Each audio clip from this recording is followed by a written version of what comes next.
We are excited to present to you a truly special treat, Long Lost Christie Stories Found. This audiobook features 2 recently rediscovered Hercule Poirot short stories by Agatha Christie. These gems were found inside 73 notebooks at Greenway, Christie's family home in Devon, during the establishment of the National Trust Property Archive. The first story, The Capture of Cerberus, was originally written to complete the labours of Hercules, a collection chronicling the 12 cases Poirot chose to end his career. Although Christie eventually rewrote the story with the same title for the collection, the original remained hidden until now. The second story, The Mystery of the Dog's Ball, was eventually reworked into the novel Dumb Witness. Unlike other Christie short stories that were turned into novels, this one remained unpublished in its original form. In The Capture of Cerberus, Poirot and Countess Vera Rossakoff, Poirot's great love from many years before, pass each other on an underground escalator. This seemingly ordinary encounter leads to an extraordinary adventure, marking the beloved sleuth's first new case in several decades, narrated by the incomparable David Suchet, who brings these stories to life with his iconic voice and masterful storytelling. This exclusive audiobook production offers a rare glimpse into Christie's original visions for these tales. Join us as we delve into these long-lost stories and enjoy Poirot's brilliant detective work in these freshly uncovered adventures. Sit back, relax, and immerse yourself in the world of Agatha Christie with The Mystery of the Dog's Ball and The Capture of Cerberus, read by David Suchet. Don't forget to like, comment, and subscribe to our channel for more exceptional audiobook experiences. The Capture of Cerberus and the Incident of the Dog's Ball by Agatha Christie, read by David Suchet. The Capture of Cerberus, The Labours of Hercules 12. Part 1. Hercule Poirot sipped his aperitif and looked out across the Lake of Geneva. He sighed. He had spent his morning talking to certain diplomatic personages, all in a state of high agitation, and he was tired. For he had been unable to offer them any comfort in their difficulties. The world was in a very disturbed state, every nation alert and tense. At any minute the blow might fall, and Europe once more be plunged into war. Hercule Poirot sighed. He remembered 1914 only too well. He had no illusions about war. It settled nothing. The peace it brought in its wake was usually only the peace of exhaustion, not a constructive peace. He thought sadly to himself, if only a man could arise who would set enthusiasm for peace flaming through the world, as men have aroused enthusiasm for victory and conquest by force. Then he reflected with Latin common sense that these ideas of his were unprofitable. They accomplished nothing. To arouse enthusiasm was not his gift, and never had been. Brains, he thought, with his usual lack of modesty, were his speciality. And men with great brains were seldom great leaders or great orators, possibly because they were too astute to be taken in by themselves. "Ah, well, one must be a philosopher," said Hercule Poirot to himself. "The deluge, it has not yet arrived. In the meantime, this aperitif is good, the sun shines, the lake is blue, and the orchestra plays not badly. Is that not enough?" But he felt that it was not.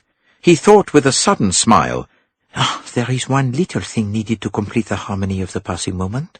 A woman, une femme du monde, chic, well-dressed, sympathetic, spirituelle. There were many beautiful and well-dressed women round him, but to Hercule Poirot they were subtly unsatisfactory. He demanded more ample curves, a richer, more flamboyant appeal. And even as his eyes roamed in dissatisfaction round the terrace, he saw what he had been hoping to see. a woman at a table nearby, a woman so full of flamboyant form, her luxuriant henna-red hair crowned by a small round of black to which was attached a positive platoon of brilliantly feathered little birds. The woman turned her head. Her eyes rested casually on Poirot, then opened. Her vivid scarlet mouth opened too. She rose to her feet, ignoring her companion at the table, and with all the impulsiveness of her Russian nature, she surged towards Hercule Poirot, a galleon in full sail. Her hands were outstretched, her rich voice boomed out. "Ah, but it is, mon cher Hercule Poirot, after how many years? We will not say how many. It is unlucky." Poirot rose to his feet. He bent his head gallantly over the Countess Vera Rosakov's hand. It is the misfortune of small, precise men to hanker after large and flamboyant women. Poirot had never been able to rid himself of the fatal fascination the Countess had for him. Now, it was true, the Countess was far from young. Her make-up resembled a sunset, her eyelashes dripped with mascara. The original woman underneath the make-up had long been hidden from sight. Nevertheless, to Hercule Poirot, she still represented the sumptuous, the alluring. The bourgeois in him was thrilled by the aristocrat. The old fascination stole over him. He remembered the adroit way in which she had stolen jewellery on the occasion of their first meeting, and the magnificent aplomb with which she admitted the fact when taxed with it. He said, "Madame, enchantée," and sounded as though the phrase were more than a commonplace politeness. The Countess sat down at his table. She cried, "Oh, you are here in Geneva. Why? To hunt down some wretched criminal? Ah, if so, he has no chance against you, none at all. You are the man who always wins. There is no one like you, no one in the world." If Hercule Poirot had been a cat, he would have purred. As it was, he twirled his moustaches. "And you, madame? What is it that you do here?" She laughed. She said, "I am not afraid of you. For once I am on the side of the angels. I lead here the most virtuous of existences. I endeavour to amuse myself, but everyone is very dull. N'est-ce pas?" The man who had been sitting with the Countess at a table had come over and stood hesitating beside them. The Countess looked up. "Oh, bon Dieu!" she exclaimed. "I forgot you. Let me present you. Herr Dr. Kaiserbach, and this is the most marvellous man in the world, Monsieur Hercule Poirot." The tall man with the brown beard and the keen blue eyes clicked his heels and bowed. He said, "I have heard of you, Monsieur Poirot." Countess Vera overbore Poirot's polite rejoinder. She cried, "But you cannot possibly know how wonderful he is. He knows everything. He can do anything. Murderers hang themselves to save time when they know he is on their track. He is a genius, I tell you. He never fails." "Oh, no, madame. Do not say that." "Oh, but it is true. Do not be modest. It is stupid to be modest." She turned to the other man. "I tell you, he can do miracles. He can even bring the dead back to life." Something leapt, a startled flash, into the blue eyes behind the glasses. Herr Kaiserbach said, "So?" Hercule Poirot said, "By the way, madame, how is your son?" "Oh, the beloved angel, so big now, such shoulders, so handsome. He is in America. He builds there. Bridges, banks, hotels, department stores, railways, anything the Americans want." Poirot looked slightly puzzled. He murmured, "He is then an engineer or an architect?" "Oh, what does it matter?" demanded the Countess Rosikoff. "He is adorable. He is wrapped up in iron girders and things called stresses. The kind of things I have never understood nor cared about. But we adore each other." Herr Kaiserbach took his leave. He asked of Poirot, "You are staying here, Monsieur Paul?" "Good. Then we may meet again." Poirot asked the lady, You will have an aperitif with me? Yes, yes! We will drink vodka together and be very gay. The idea seemed to Hercule Poirot a good one. Part 2. It was on the following evening that Dr. Kaiserbach invited Hercule Poirot to his rooms. They sipped a fine brandy together and indulged in a little desultory conversation together. Then Kaiserbach said, "I was interested, Monsieur Poirot, by something that our charming friend said about you yesterday." "Yes?" "She used these words. He can even bring the dead back to life." Hercule Poirot sat up a little in his chair. His eyebrows rose. He said, "That interests you?" "Very much." "Why?"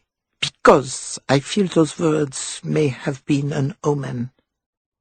Hercule Poirot said sharply, "Are you asking me to bring the dead to life?"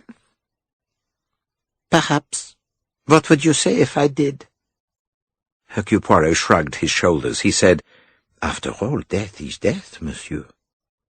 "Not always." Hercule Poirot's eyes grew sharp and green.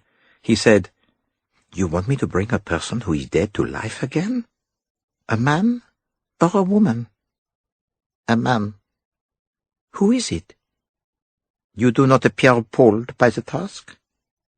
Poirot smiled faintly. He said, "You are not mad. You are a sane and reasonable individual. Bringing the dead to life is a phrase susceptible of many meanings. It may be treated figuratively or symbolically." The other said, "In a minute you will understand. To begin with, my name is not Kaiserbach. I adopted that name so that I should pass unnoticed. My own name is too well known. That is, it has been too well known for the last month. Lotzmann." He spoke it significantly. His eyes searched Poirot closely. Poirot said sharply, "Lotzmann?" He paused and then said in a different tone, "Hans Lotzmann?" The other man said in a hard, dry voice, "Hans Lotzmann was my son." Part 3. If, a month previously, you had asked any Englishman who was responsible for the general condition of European unrest, the reply would almost inevitably have been Herzlein. There was, it was true, also Bondolini, but it was upon August Herzlein that popular imagination fastened. He was the dictator of dictators. His warlike utterances had rallied the youth of his own country and of allied countries. It was he who had set Central Europe ablaze, and kept it ablaze. On the occasion of his public speeches, he was able to set huge crowds rocking with frenzied enthusiasm. His high, strangely tuned voice had a power all its own. People in the know explained learnedly how Herzlein was not really the supreme power in the Central Empires. They mentioned other names, Goldsam, von Emmen. These, they said, were the executive brains. Herzlein was only the figurehead.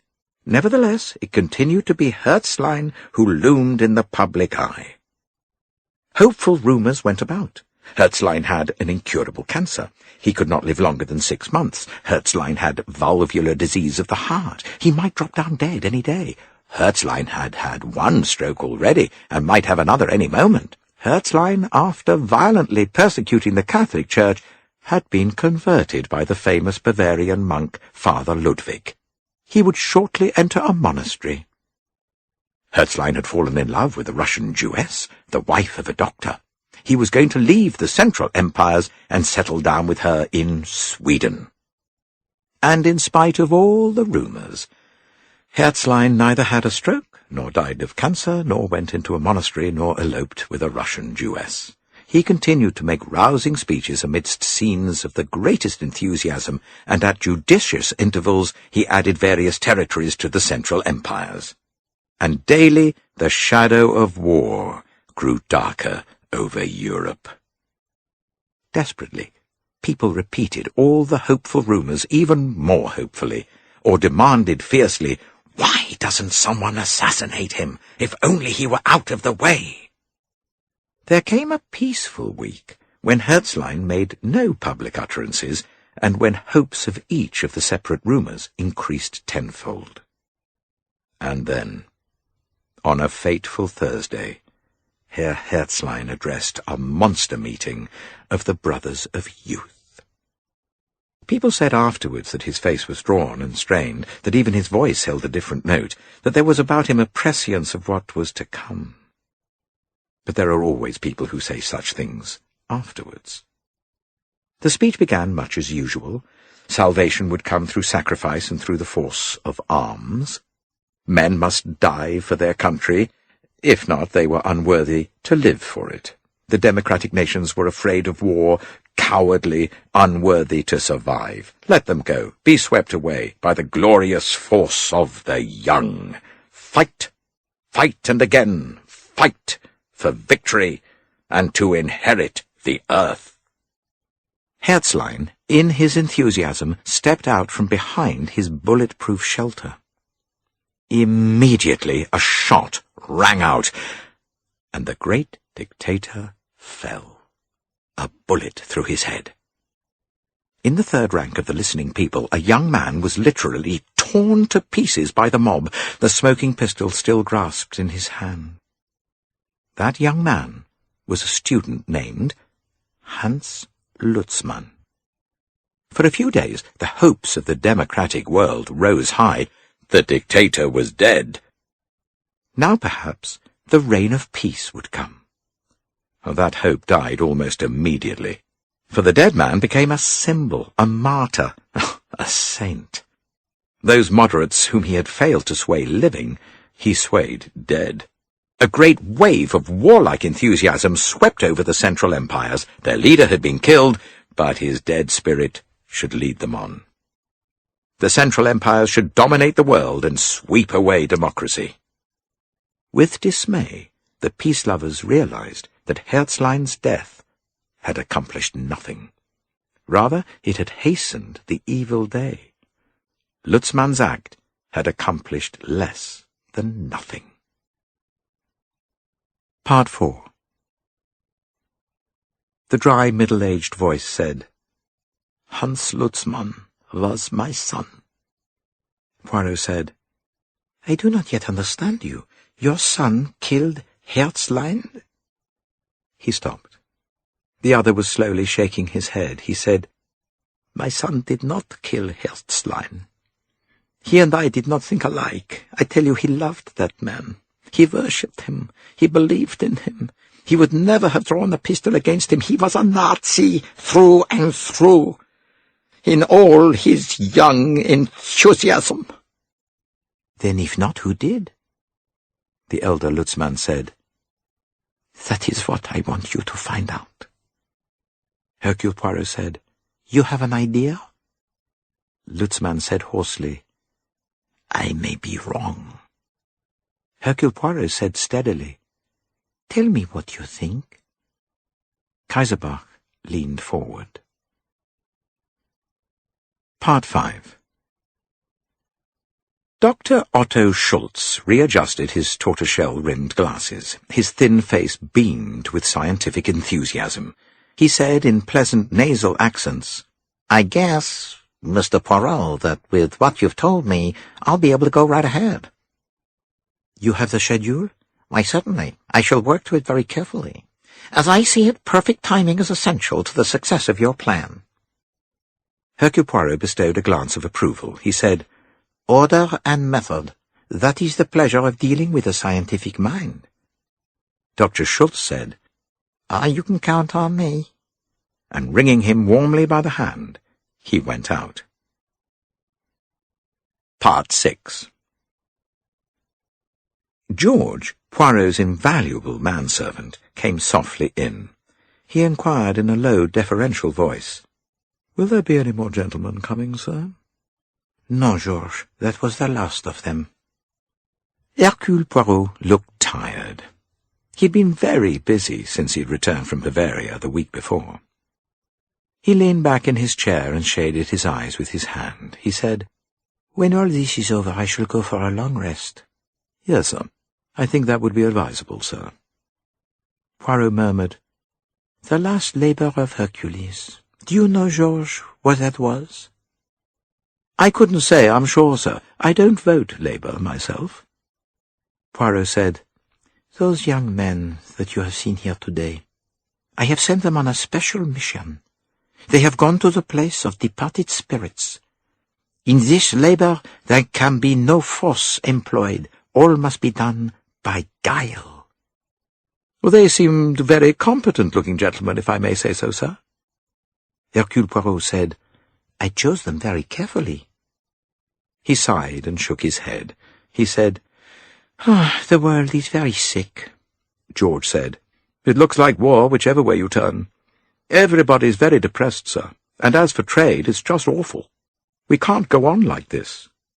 Hercule Poirot murmured, We sit in the twilight of the gods. Part 7. Dr. Schultz paused before a property surrounded by a high wall. It was situated about 8 miles from Strasbourg. He rang the gate bell. In the distance he heard the deep baying of a dog and the rattle of a chain. The gatekeeper appeared, and Dr. Otto Schultz presented his card. I wish to see the Herr Dr. Weingartner. Oh, alas, monsieur, the doctor has been called away only an hour ago by telegram. Schultz frowned. Can I then see his second-in-command? Dr. Neumann? But certainly. Dr. Neumann was a pleasant-faced young man with an ingenious, open countenance. Dr. Schultz produced his credentials. A letter of introduction from one of the leading alienists in Berlin. He himself, he explained, was the author of a publication dealing with certain aspects of lunacy and mental degeneracy. The other's face lighted up, and he replied that he knew Dr. Schultz's publications and was very much interested in his theories. What a regrettable thing that Dr. Weingartner should be absent.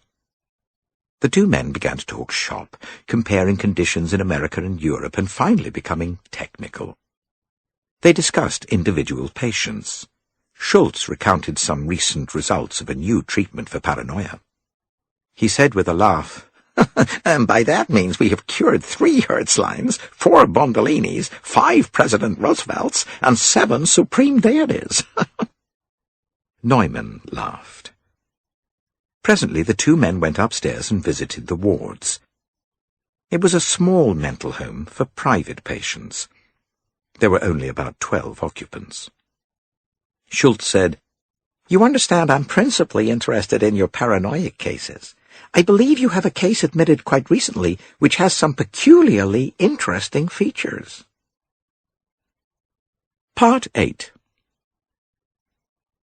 Poirot looked from the telegram lying on his desk to the face of his visitor. The telegram consisted simply of an address, Villa Eugenie, Strasbourg. It was followed by the words, Beware of the dog. The visitor was an odoriferous gentleman of middle age with a red and swollen nose, an unshaven chin, and a deep, husky voice which seemed to rise from his unprepossessing-looking boots. He said hoarsely, You can trust me, Governor. Do anything with dogs I can. So I have been told, and it will be necessary for you to travel to France, to Alsace. Mr. Higgs looked interested. That where them Alsatian dogs come from? Never been out of England, I haven't. England's good enough for me, that's what I say. Poirot said, You will need a passport. He produced a form. Now fill this up. I will assist you. They went laboriously through it. Mr. Higgs said, I had me photo took, as you said. Well, not that I like the idea of that much. That might be dangerous in my profession. Mr. Higgs's profession was that of a dog-stealer, but that fact was glossed over in the conversation. Your photograph, said Poirot, will be signed on the back by a magistrate, a clergyman, or a public official who will vouch for you as being a proper person to have a passport. A grin overspread Mr. Higgs's face. Oh, that's rare, that is, he said. That's rare. A beak saying as I'm a fit and proper person to have a passport. Hercule Poirot said, "In desperate times, one must use desperate means." Meaning me, said Mr. Higgs. You and your colleague. They started for France 2 days later. Poirot, Mr. Higgs, and a slim young man in a checked suit and a bright pink shirt, who was a highly successful cat burglar. Part 9. It was not Hercule Poirot's custom to indulge in activities in his proper person, but for once he broke through his rule. It was past 1 in the morning when, shivering slightly in spite of his overcoat, he was laboriously hoisted to the top of a wall by the help of his 2 assistants. Mr. Higgs prepared to drop from the wall into the grounds inside.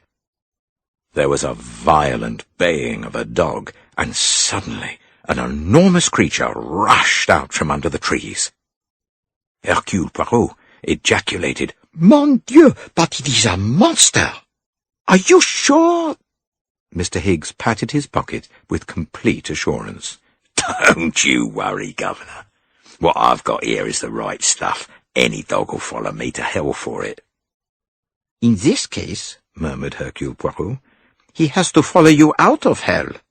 "Same thing," said Mr. Higgs, and dropped off the wall into the garden. They heard his voice. "You are, Fido. Have a sniff of this." "That's right. Now you come along with me." His voice died away into the night. The garden was dark and peaceful. The slim young man assisted Poirot down from the wall. They came to the house. Poirot said, "That is the window there, the second to the left." The young man nodded. He examined the wall first, smiled in satisfaction over a convenient pipe, and then easily and seemingly without effort he disappeared up the wall. Presently, very faintly, Poirot heard the sound of a file being used on the barred window. Time passed. Then something dropped at Poirot's feet. It was the end of a silk ladder. Someone was coming down the ladder. A short man with a bullet head and a little dark moustache. He came down slowly and clumsily. At last he reached the ground. Hercule Poirot stepped forward into the moonlight. He said politely, "Herr Herzlein, I presume?" Part 10.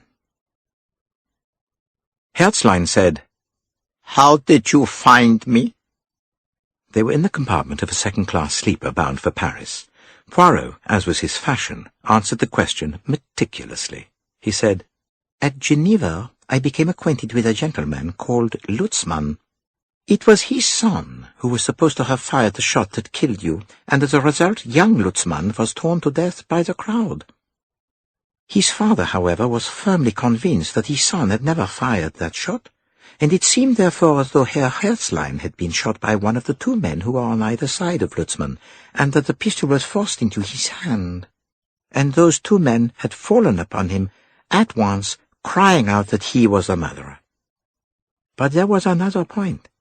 Lutzmann assured me that in these mass meetings the front ranks were always packed with ardent supporters, that is to say, by thoroughly trustworthy persons. Now, the Central Empire administration is very good. Its organization is so perfect that it seems incredible that such a disaster could have occurred. Moreover, there were 2 small but significant points. Herzlein, at the critical moment, came out from his bulletproof shelter, and his voice had sounded different that evening.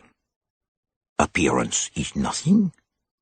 It would be easy for someone to carry out an impersonation on a public platform, but the subtle intonation of a voice is a thing more difficult to copy. That evening, Herr Herzlein's voice had lacked its usual intoxicating quality. It was hardly noticed because he was shot only a very few minutes after he had started to speak. Suppose, then, that it was not Herr Herzlein speaking, and consequently not Herr Herzlein who had been shot. Could there be a theory that would account for those very extraordinary happenings? I thought that was possible. Amongst all the various rumors that circulate in a time of stress, there is usually a foundation of truth beneath at least one of them. Supposing that rumor was true, that declared that Herzlein had lately fallen under the influence of that fervent preacher, Father Ludwig. Poirot went on, speaking slowly. I thought it possible, Excellency, that you, a man of ideals, a visionary, might have come suddenly to realize that a new vista, a vista of peace and brotherhood, was open to humanity, and that you were the man to set their feet upon that path. Herzlein nodded violently. He said in his soft, husky, thrilling voice, You are right. The scales fell from my eyes. Father Ludwig was the appointed means to show me my true destiny. Peace. Peace is what the world wants. We must lead youth forward to live in brotherhood. The youth of the world must join together to plan a great campaign, a campaign of peace.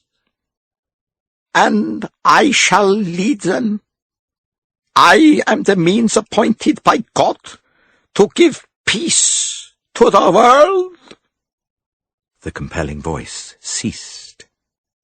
Hercule Poirot nodded to himself, registering, with interest, his own aroused emotion. He went on dryly. Unfortunately, Excellency, this vast project of yours did not please certain executive authorities in the Central Empires. On the contrary, it filled them with dismay. Because they knew that where I led, the people would follow. Exactly. So they kidnapped you without more ado. But they were then in a dilemma. If they gave out that you were dead, awkward questions might arise. Too many people would be in the secret, and also with you dead, the warlike emotions you had aroused might die with you. They hit instead upon a spectacular end. A man was prevailed upon to represent you at the monster meeting. Perhaps Schwartz. He took my place sometimes in public processions. Possibly. He himself had no idea of the end planned for him. He thought only that he was to read a speech because you yourself were ill. He was instructed at a given moment to step out from the bulletproof shelter, to show how completely he trusted his people. He never suspected any danger, but the two stormtroopers had their orders.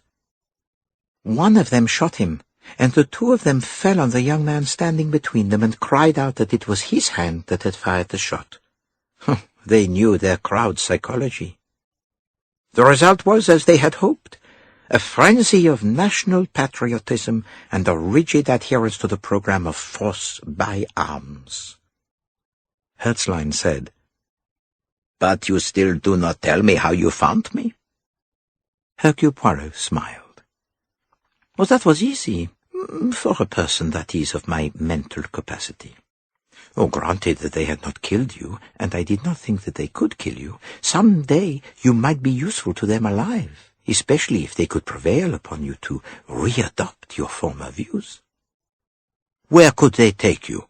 Out of the Central Empires? But not too far. And there was only one place where you could be safely hidden, in an asylum or a mental home. The place where a man might declare tirelessly all day and all night that he was Herr Herzlein, and where such a statement would be accepted as quite natural. Paranoics are always convinced that they are great men. In every mental institution there are Napoleons, Herzleins, Julius Caesars, often many examples of le bon Dieu himself. I decided that you would most probably be in a small institution in Alsace or Lorraine, where German-speaking patients would be natural, and probably only one person would be in the secret, the medical director himself. To discover where you were, I enlisted the services of some 5 or 6 bona fide medical men. These men obtained letters of introduction from an eminent alienist in Berlin. At each institution they visited, the director was, by a curious coincidence, called away by telegram about an hour before the visitor's arrival. One of my agents, an intelligent young American doctor, was allotted the Villa Eugenie, and when visiting the paranoid patients, he had little difficulty in recognizing the genuine article when he saw you. For the rest, you know it. Herzlein was silent a moment. Then he said, and his voice held once again that moving and appealing note, "You have done a greater thing than you know. This is the beginning of peace.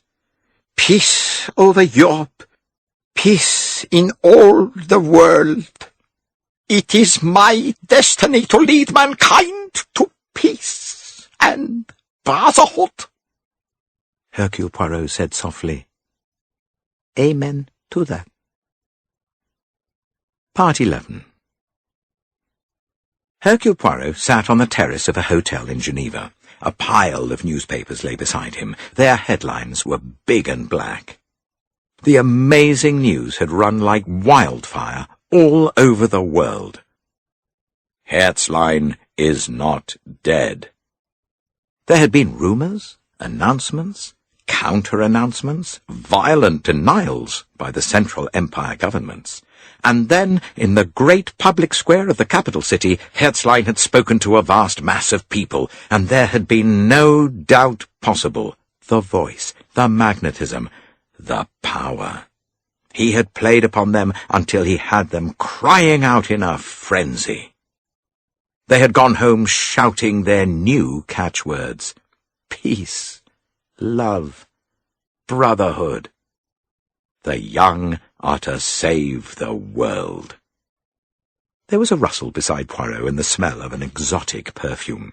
Countess Vera Rosakoff plumped down beside him. She said, "Oh, is it real? Can it work?" "Why not?" "Can there be such a thing as brotherhood in men's hearts?" "Well, there can be the belief in it." She nodded thoughtfully. She said, Yes, I see." Then, with a quick gesture, she said, "But they won't let him go on with it. They'll kill him, really kill him this time." Poirot said, "But his legend, the new legend, will live after him. Death is never an end." Vera Rosakoff said, "Poor Hans Lutzmann." "His death was not useless either." Vera Rosakoff said, "You are not afraid of death, I see. I am. I do not want to talk about it. Let us be gay, and sit in the sun and drink vodka." "Very willingly, madame. The more so since we have now got hope in our hearts." He added, "I have a present for you, if you will deign to accept it." "A present for me? But how charming!" "Excuse me a moment." Hercule Poirot went into the hotel. He came back a few seconds later. He brought with him an enormous dog of singular ugliness. The Countess clapped her hands. "What a monster! How adorable! I like everything large, immense. Never have I seen such a big dog. And he is for me?" "If it pleases you to accept him." "I shall adore him." She snapped her fingers. The large hound laid a trusting muzzle in her hand. "See, he is as gentle as a lamb with me. He is like the big fierce dogs we had in Russia in my father's house." Poirot stood back a little. His head went on one side. Artistically he was pleased. The savage dog, the flamboyant woman. Yes, the tableau was perfect. The Countess inquired, "What is his name?" Hercule Poirot replied with the sigh of one whose labours are completed. "Call him Cerberus."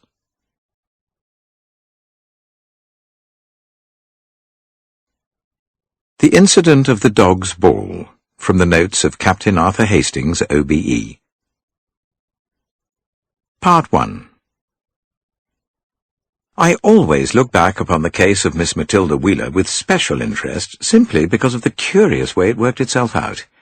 From nothing at all, as it were. I remember that it was a particularly hot, airless day in August. I was sitting in my friend Poirot's rooms, wishing for the 100th time that we could be in the country and not in London. The post had just been brought in. I remember the sound of each envelope in turn being opened neatly, as Poirot did everything, by means of a little paper cutter. Then would come his murmured comment, and the letter in question would be allotted to its proper pile. It was an orderly, monotonous business. And then, suddenly, there came a difference. A longer pause, a letter not read once, but twice. A letter that was not docketed in the usual way, but which remained in the recipient's hand. I looked across at my friend. The letter now lay on his knee. He was staring thoughtfully across the room. "Anything of interest, Poirot?" I asked. Cela dépend. Possibly you would not think so. It is a letter from an old lady, Hastings, and it says nothing. But nothing at all. Very useful, I commented sarcastically. N'est-ce pas? It is the way of old ladies that. Round and round the point they go. But see for yourself. I shall be interested to know what you make of it. He tossed me the letter. I unfolded it and made a slight grimace.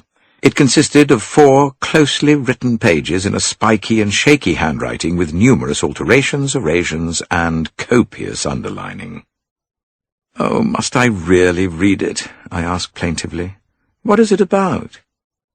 It is, as I told you just now, about nothing. Hardly encouraged by this remark, I embarked unwillingly on my task.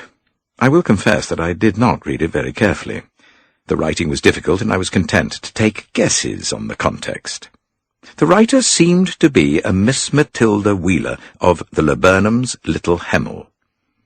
After much doubt and indecision, she wrote. She had felt herself emboldened to write to Monsieur Poirot. At some length she went on to state exactly how and where she had heard Monsieur Poirot's name mentioned. The matter was such, she said, that she found it extremely difficult to consult anyone in Little Hemel, and of course there was the possibility that she might be completely mistaken, that she was attaching a most ridiculous significance to perfectly natural incidents. In fact, she had chided herself unsparingly for fancifulness, but ever since the incident of the dog's ball, she had felt most uneasy.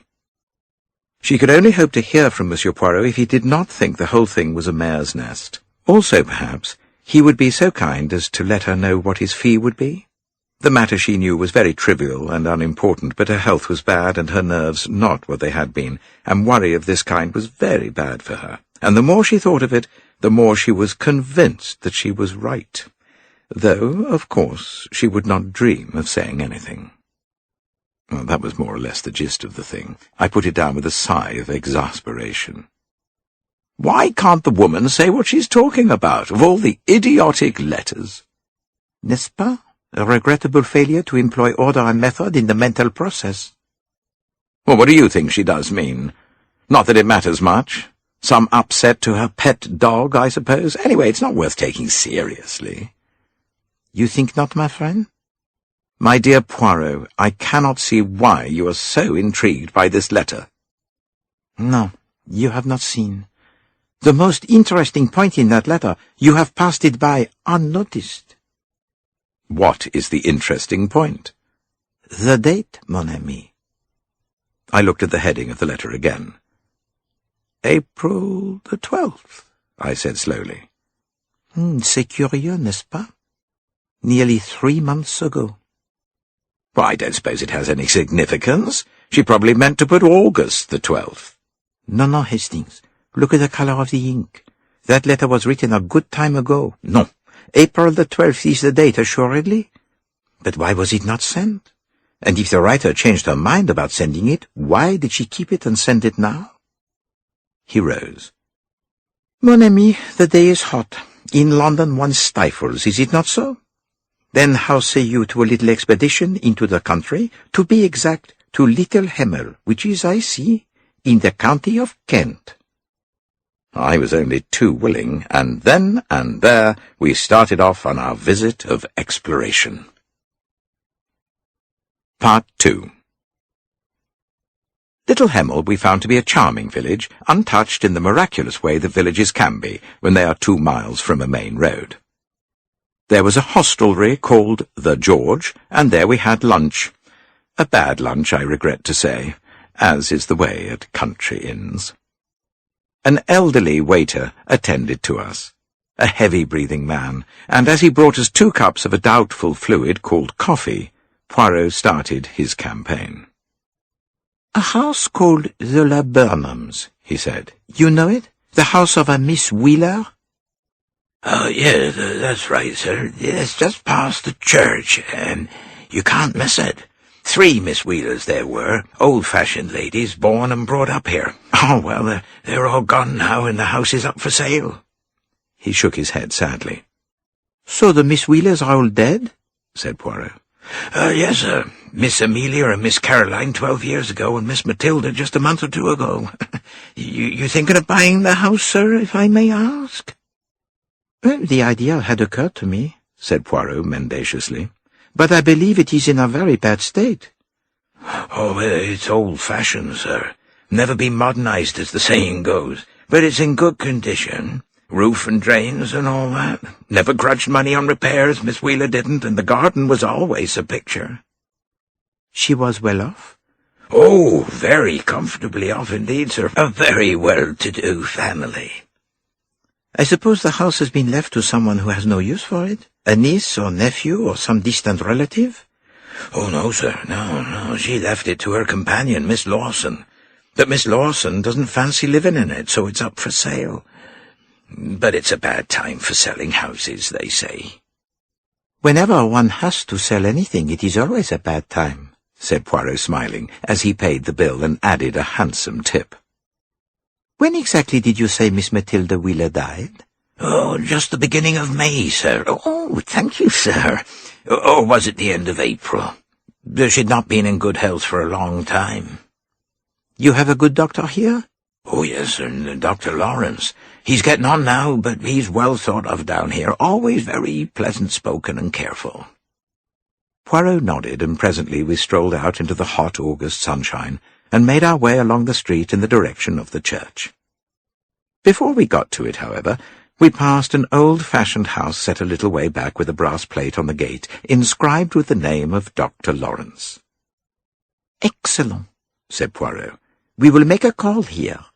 At this hour we shall make sure of finding the doctor at home." "Oh, my dear Poirot, but what on earth are you going to say? And anyway, what are you driving at?" "For your first question, mon ami, the answer is simple. I shall have to invent. Unfortunately, I have the imagination fertile. For your second question? Eh bien, after we have conversed with the doctor, it may be that I shall find I am not driving at anything." Part 3. Dr. Lawrence proved to be a man of about 60. I put him down as an unambitious, kindly sort of fellow, not particularly brilliant mentally, but quite sound. Poirot is a past master in the art of mendacity. In 5 minutes we were all chatting together in the most friendly fashion, it being somehow taken for granted that we were old and dear friends of Miss Matilda Wheeler. "Her death, it is a great shock to me, most sad," said Poirot. "She had the stroke, no?" No, my dear fellow, no. Yellow atrophy of the liver. Been coming on for a long time. She had a very bad attack of jaundice a year ago, and she was pretty well through the winter, except for digestive trouble. And then she had jaundice again the end of April, and died of it. A great loss to us. One of the real old-fashioned kind." "Ah, yes, indeed," sighed Poirot. "And the companion, Miss Lawson?" He paused, and rather to our surprise, the doctor responded promptly. "I can guess what you're after, and I don't mind telling you that you've my entire sympathy. But if you're coming to me for any hope of undue influence, it's no good. Miss Wheeler was perfectly capable of making a will, not only when she did, but right up to the day of her death. It's no good hoping that I can say anything different, because I can't." Oh, but your sympathy, my sympathy is with James Graham and Miss Molly.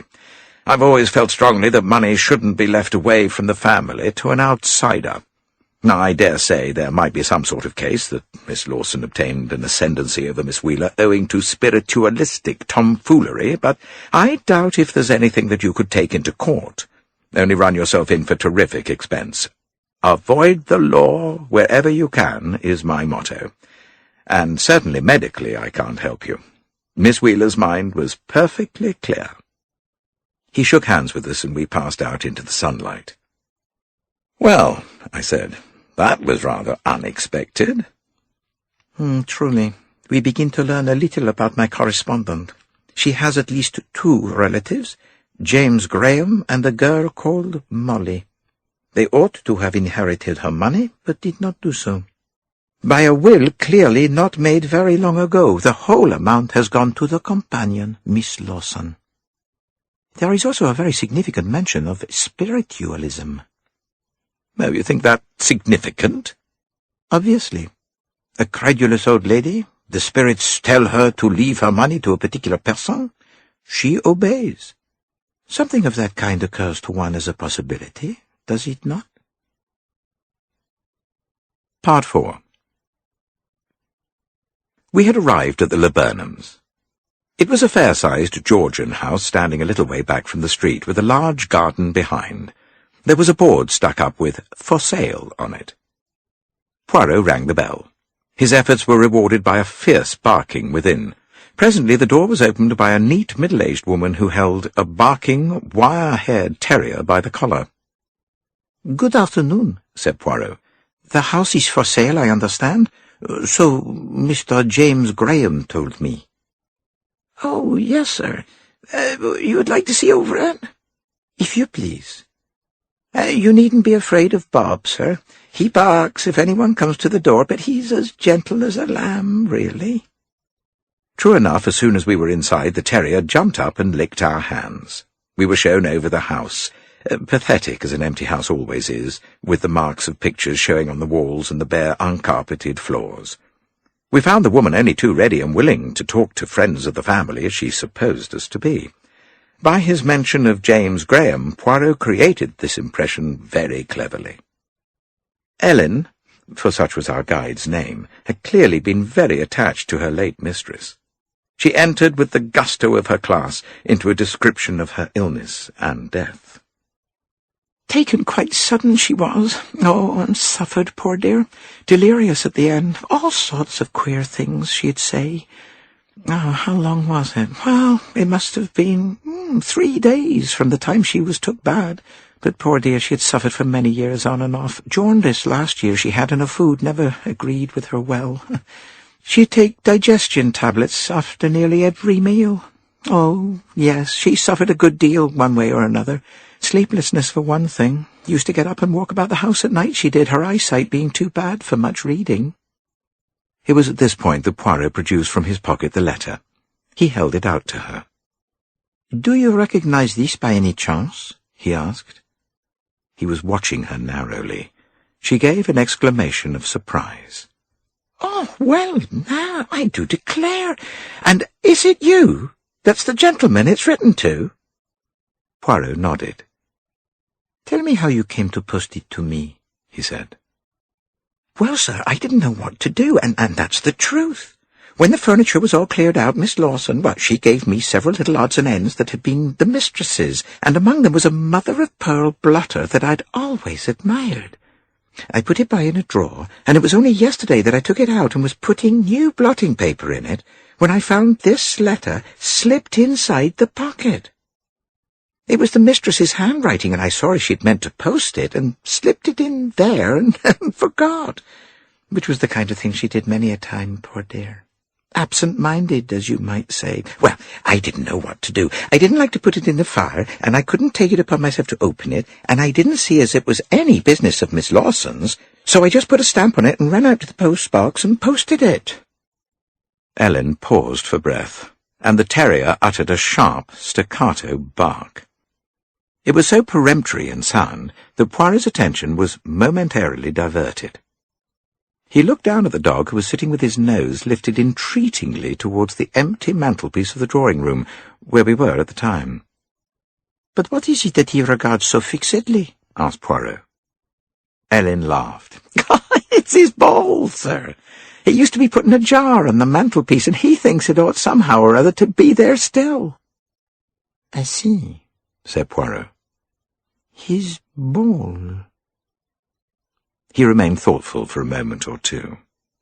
"Tell me," he said, "did your mistress ever mention to you something about the dog and his ball? Something that perturbed her greatly?" "Now, it's odd you're saying that, sir. She never said anything about a ball, but I do believe there was something about Bob here that was on her mind, for she tried to say something just as she was dying. 'The dog,' she said, 'the dog.' And then something about a picture ajar.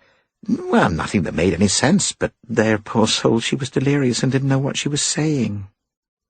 "You will comprehend," said Poirot, "that this letter, not reaching me when it should have done, I am greatly intrigued about many things and much in the dark. There are several questions that I should wish to ask." By this time, Ellen would have taken for granted any statement that Poirot had chosen to make. We adjourned to her somewhat overcrowded sitting-room, and having pacified Bob by giving him the desired ball, which he retired under a table to chew, Poirot began his interrogations. "First of all," he said, "I comprehend that Miss Wheeler's nearest relations were only 2 in number?" "That's right, sir. Mr. James Graham, whom you mentioned just now, and Miss Davidson. They were first cousins and niece and nephew to Miss Wheeler. There were 5 Miss Wheelers, you see, and only 2 of them married." "And Miss Lawson was no relation at all?" "No, indeed. Nothing but a paid companion." Scorn was uppermost in Ellen's voice. "Did you like Miss Lawson, Ellen?" "Oh, well, sir, she wasn't one you could dislike, so to speak. Neither one thing nor the other, she wasn't. A poor sort of creature and full of nonsense about spirits. Used to sit in the dark, they did, she and Miss Wheeler and the 2 Miss Pims. A séance, they called it. Why, they were at it the very night she was taken bad, and if you ask me, it was that wicked nonsense that made Miss Wheeler leave her money away from her own flesh and blood." "When exactly did she make the new will?" "Oh, but perhaps you do not know that." "Oh, yes, I do. Sent for the lawyer, she did, while she was still laid up." "Laid up?" "Yes, sir, from a fall she had, down the stairs. Bob here had left his ball on the top of the stairs, and she slipped on it and fell. In the night it was. As I tell you, she used to get up and walk about." "Who was in the house at that time?" "Well, Mr. James and Miss Molly were here for the weekend. Easter it was, and it was the night of Bank Holiday. There was Cook and me and Miss Lawson and Mr. James and Miss Molly, and what with the fall and the scream, we all came out. Cut her head, she did, and strained her back. She had to lie up for nearly a week. Yeah, she was still in bed. Well, it was the following Friday when she sent for Mr. Halliday, and the gardener had to come in and witness it, because for some reason I couldn't, on account of her having remembered me in it, and Cook alone wasn't enough." "Bank Holiday was the 10th of August, said Poirot. He looked at me meaningfully. "Friday would be the 14th. And what next? Did Miss Wheeler get up again?"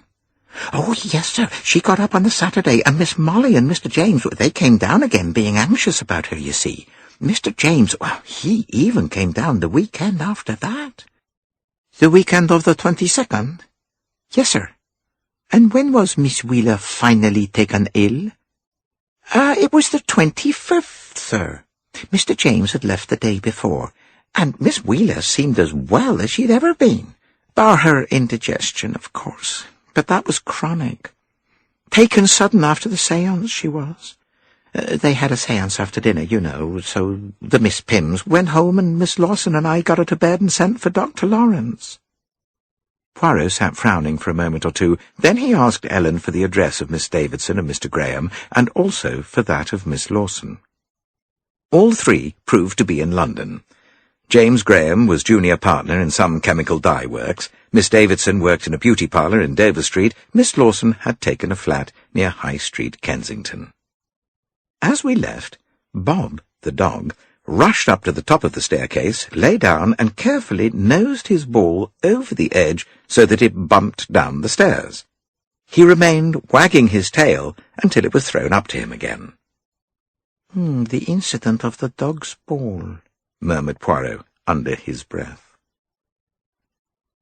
Part 5. A minute or two later, we were out in the sunshine again. "Oh, well," I said with a laugh, "the dog's ball incident did not amount to much after all. We now know exactly what it was. The dog left his ball at the top of the stairs and the old lady tripped over it and fell. Well, so much for that." "Yes, Hastings, as you say, the incident is simple enough. But what we do not know, and what I should like to know, and what I mean to know, is why the old lady was so perturbed by it." "Oh, do you think there's anything in that?" "Consider the dates, Hastings. On Monday night, the fall. On Wednesday, the letter written to me. On Friday, the altered will." Now, there is something curious there. Something that I should like to know. And 10 days afterwards, Miss Wheeler dies. If it had been a sudden death, one of these mysterious deaths due to heart failure, I confess I should have been suspicious, but her death appears to have been perfectly natural, and due to disease of long standing. Tout de même. He went off into a brown study. Finally, he said unexpectedly, "If you really wish to kill someone, Hastings, how would you set about it?" "Well, I don't know. I can't imagine myself—" "One can always imagine. Think, for instance, of a particularly repellent moneylender, of an innocent girl in his clutches." "Yes," I said slowly. "I suppose one might always see red and knock a fellow out." Poirot sighed. "Mais oui, it would be that way with you. But I seek to imagine the mind of someone very different. A cold-blooded but cautious murderer, reasonably intelligent. What would he try first? Well, there is accident. A well-staged accident that is very difficult for the police to bring home to the perpetrator. But it has its disadvantages. It may disable but not kill. And then possibly the victim might be suspicious. Accident cannot be tried again. Suicide? Well, unless a convenient piece of writing with an ambiguous meaning can be obtained from the victim, suicide would be very uncertain. Then murder, recognized as such. Well, for that you want a scapegoat or an alibi. But Miss Wheeler wasn't murdered. "Really, Poirot?" "Oh, I know. But she died, Hastings. Do not forget, she died. She makes a will, and 10 days later she dies.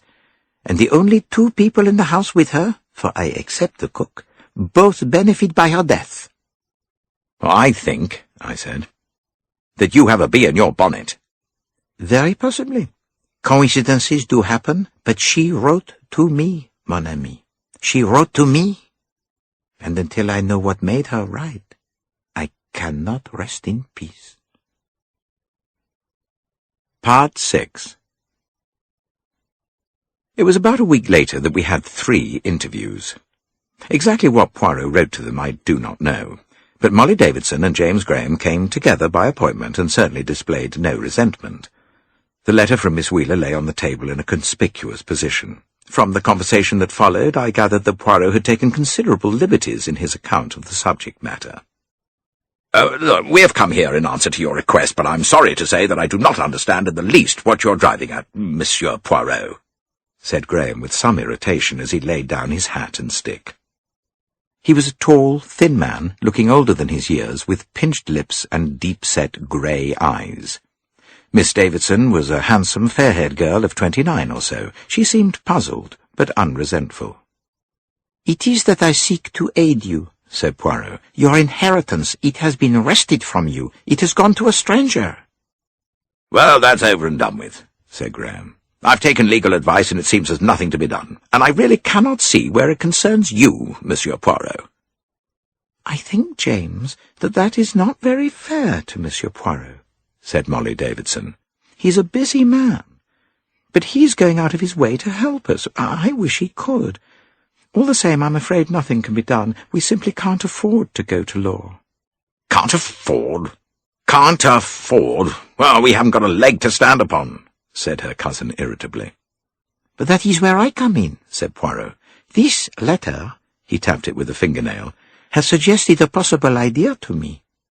Your aunt, I understand, had originally made a will, leaving her property to be divided between you. And suddenly, on the 14th of April, she makes another will. Did you know of that will, by the way?" It was to Graham he put the question.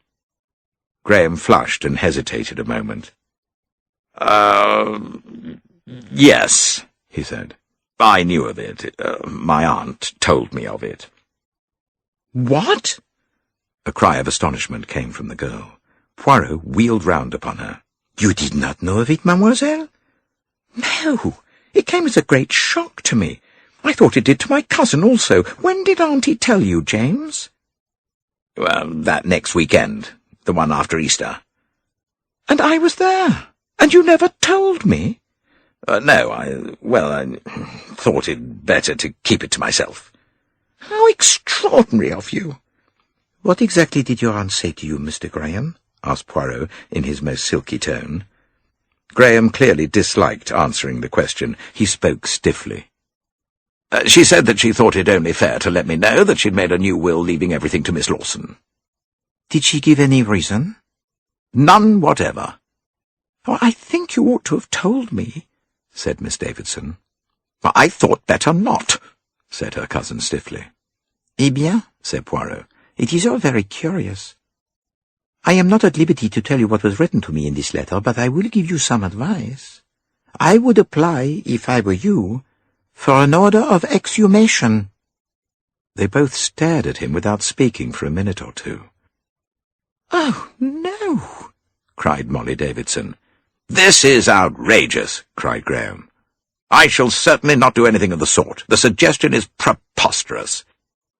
"You refuse?" "Absolutely." Poirot turned to the girl.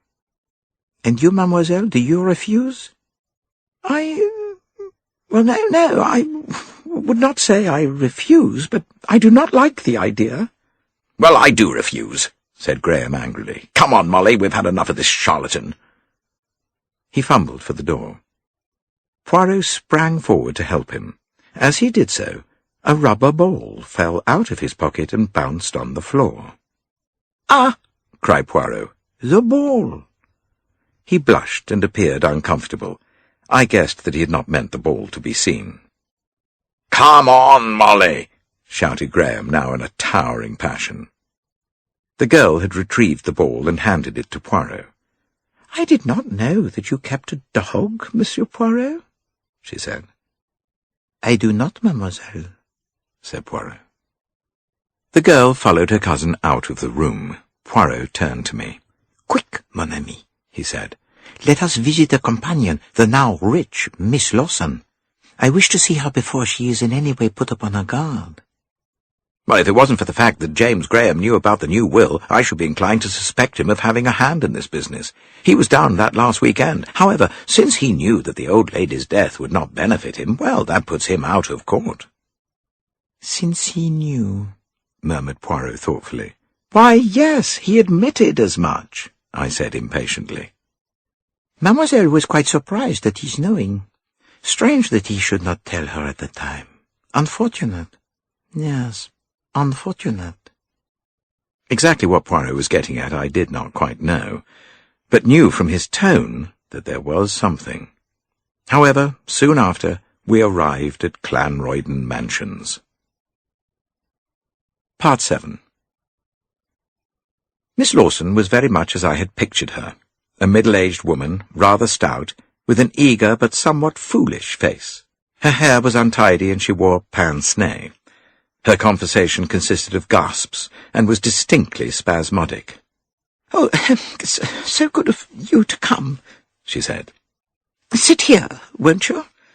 A cushion. Oh, dear, I'm afraid that chair isn't comfortable, and that table's in your way. We're just a little crowded here." Well, this was undeniable. There was twice as much furniture in the room as there should have been, and the walls were covered with photographs and pictures. "This flat is really too small, but so central. I've always longed to have a little place of my own, but there, I never thought I should. So good of dear Miss Wheeler. Not that I feel at all comfortable about it. No, indeed, I don't. My conscience, Monsieur Poirot. Is it right? I ask myself, and really I don't know what to say. Sometimes I think that Miss Wheeler meant me to have the money, and so it must be all right. And at other times, well, flesh and blood is flesh and blood. I feel very badly when I think of Molly Davidson. Very badly indeed." "And when you think about Mr. James Graham?" Miss Lawson flushed and drew herself up. "Well, that is very different. Mr. Graham has been very rude, most insulting. I can assure you, Monsieur Poirot, there was no undue influence.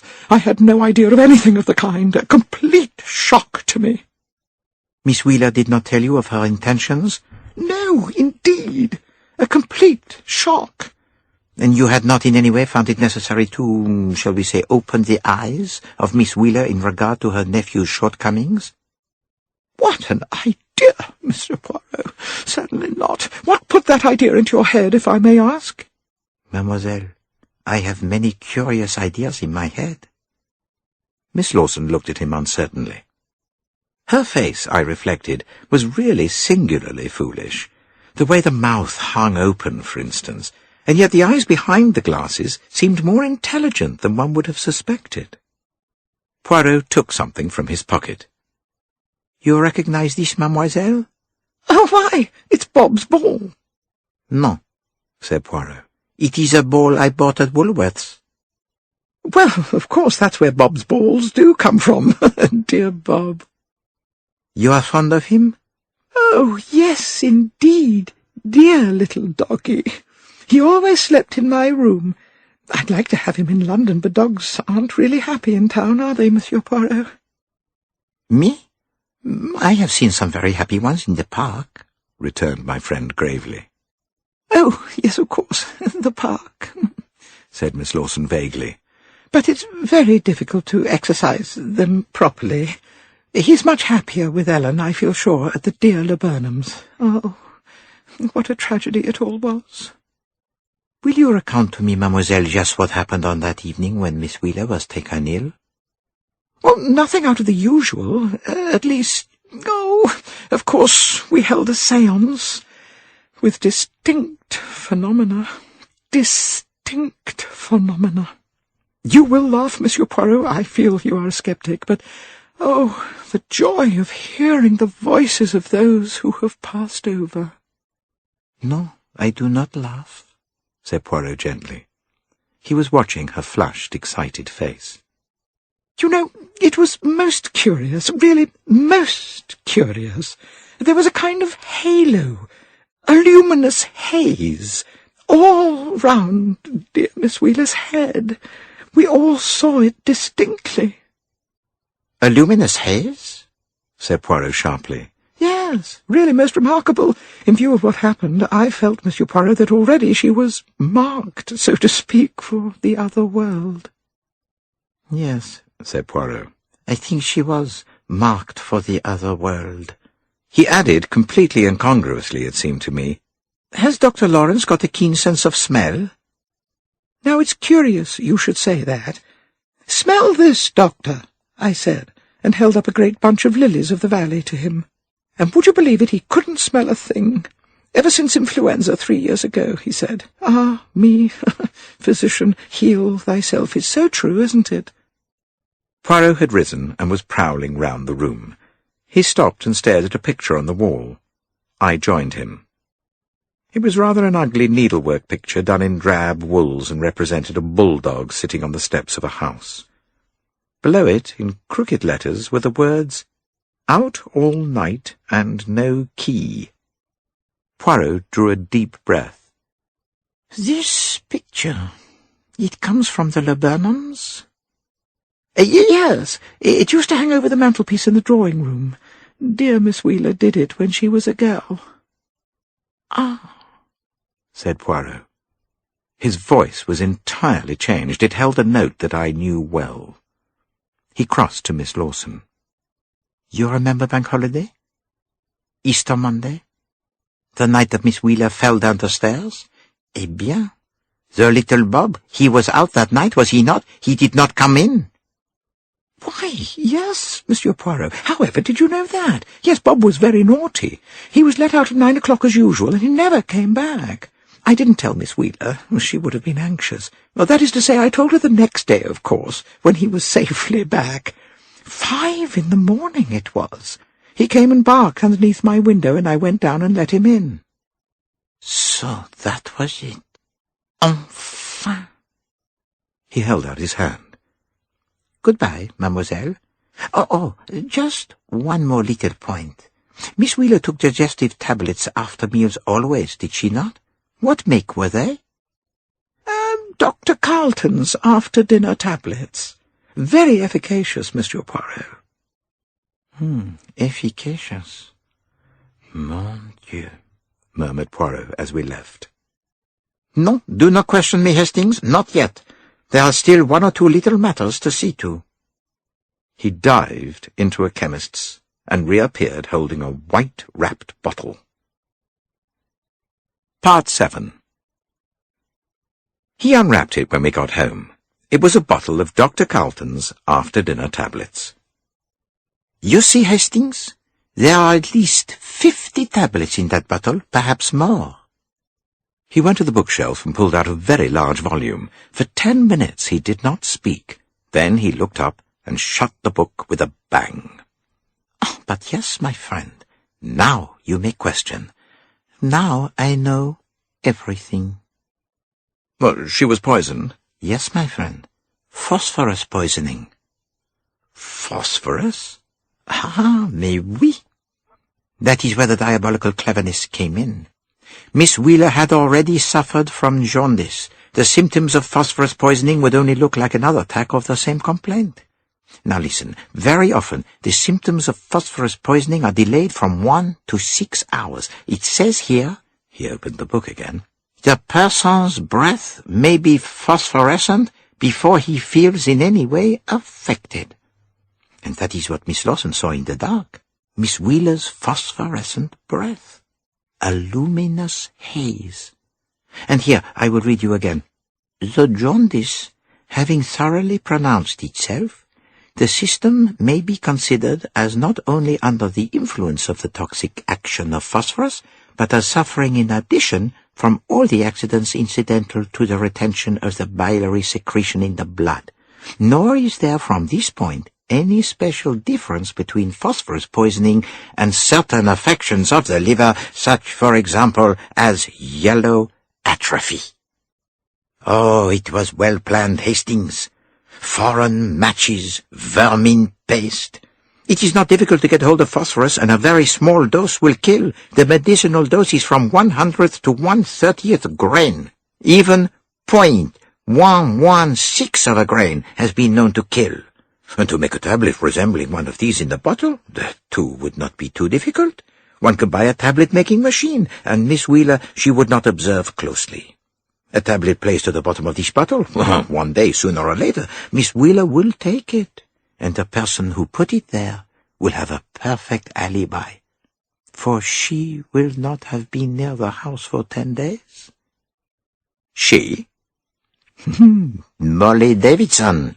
Ah, mon ami, you did not see her eyes when that ball bounced from my pocket. The irate Monsieur Graham. It meant nothing to him, but to her?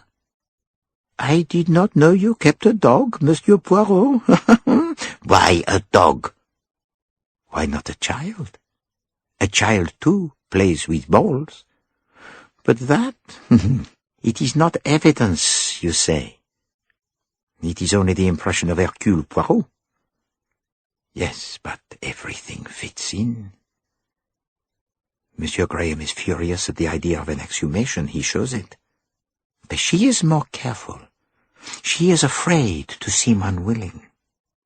And the surprise and indignation she cannot conceal when she learns that her cousin has known of the will all along. He knew, and he did not tell her. Her crime had been in vain. Do you remember my saying it was unfortunate he didn't tell her? Unfortunate for the poor Miss Wheeler. It meant her death sentence, and all the good precautions she had taken, such as the will, were in vain. You mean the will? No, I don't see. Why did she make that will? The incident of the dog's ball, mon ami. Imagine, Hastings, that you wish to cause the death of an old lady. You devise a simple accident. The old lady, before now, has slipped over the dog's ball. She moves about the house in the night. Bien, you place the dog's ball on the top of the stairs, and perhaps also you place a strong thread or fine string. The old lady trips and goes headlong with a scream. Everyone rushes out. You detach your broken string while everyone else is crowding round the old lady. When they come to look for the cause of the fall, they find the dog's ball where he so often left it. But, Hastings, now we come to something else. Suppose the old lady earlier in the evening, after playing with the dog, puts the ball away in its usual place, and the dog goes out, and stays out. That is what she learns from Miss Lawson on the following day. She realizes that it cannot be the dog who left the ball at the top of the stairs. She suspects the truth, but she suspects the wrong person. She suspects her nephew, James Graham, whose personality is not of the most charming. So what does she do? First, she writes to me to investigate the matter. Then she changes her will and tells James Graham that she has done so. She counts on his telling Molly, though it is James she suspects. They will know that her death will bring them nothing. C'est bien imaginé for an old lady. And that, mon ami, was the meaning of her dying words. I comprehend well enough the English to know that it is a door that is ajar, not a picture. The old lady is trying to tell Ellen of her suspicions.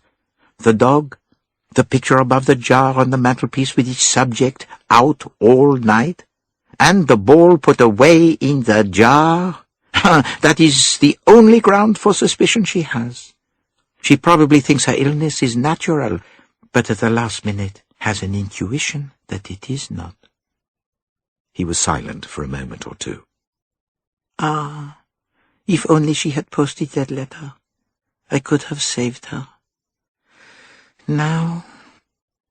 He took up a pen and drew some notepaper towards him. What are you going to do? I am going to write a full and explicit account of what happened and post it to Miss Molly Davidson with a hint that an exhumation will be applied for.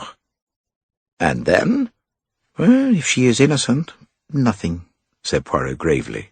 If she is not innocent, we shall see. Part 8.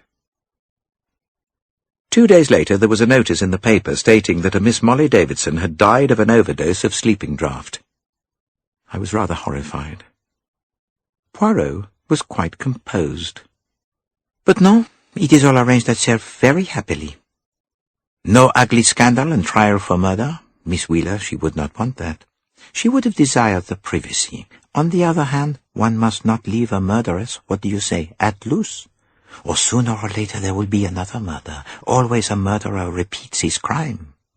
No, he went on dreamily, it has all arranged itself very well. It only remains to work upon the feelings of Miss Lawson, a task which Miss Davidson was attempting very successfully, until she reaches the pitch of handing over half her fortune to Mr. James Graham, who is, after all, entitled to the money, since he was deprived of it under a misapprehension. He drew from his pocket the brightly coloured rubber ball. Shall we send this to our friend Bob, or shall we keep it on the mantelpiece? It is a reminder, n'est-ce pas, mon ami, that nothing is too trivial to be neglected. At one end, murder, at the other only the incident of the dog's ball.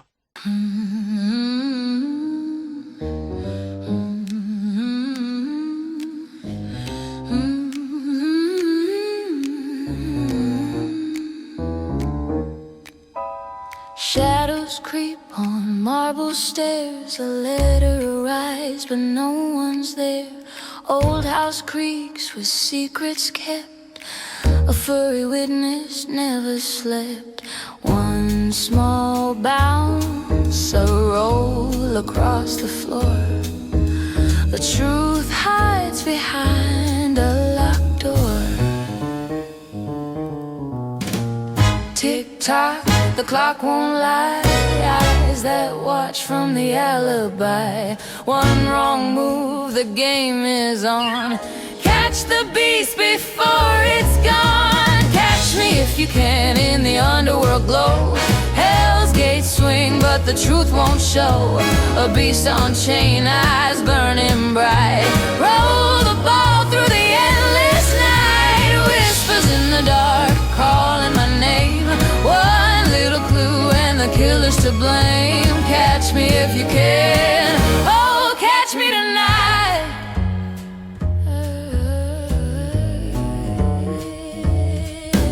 Escalator turns, fates collide. Oh, the flame flickers, nowhere to hide. Geneva lights fade into storm. A dictator's shadow, A monstrous form, paws like thunder, jaws open wide, but the real monster's on the inside. Tick-tock, the past won't fade. Every step leads to the blade. One sharp mind, one final play. Unravel the night, come what may.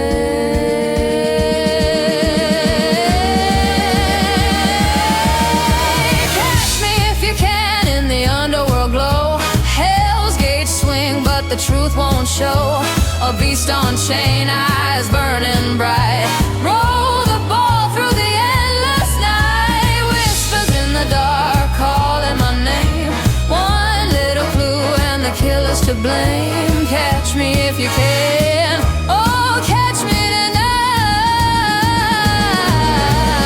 No escape from the little gray spark. Logic cuts through the endless dark. A dog's devotion, a heart so true, reveals the lie that nobody knew.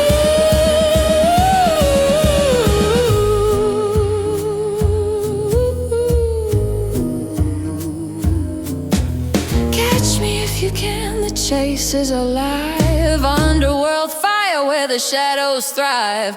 Beast roars loud, but the ball rolls free. Truth bites harder, it's coming for me. Whispers in the dark, louder now. Hear the confession, take your bow. Catch me if you can.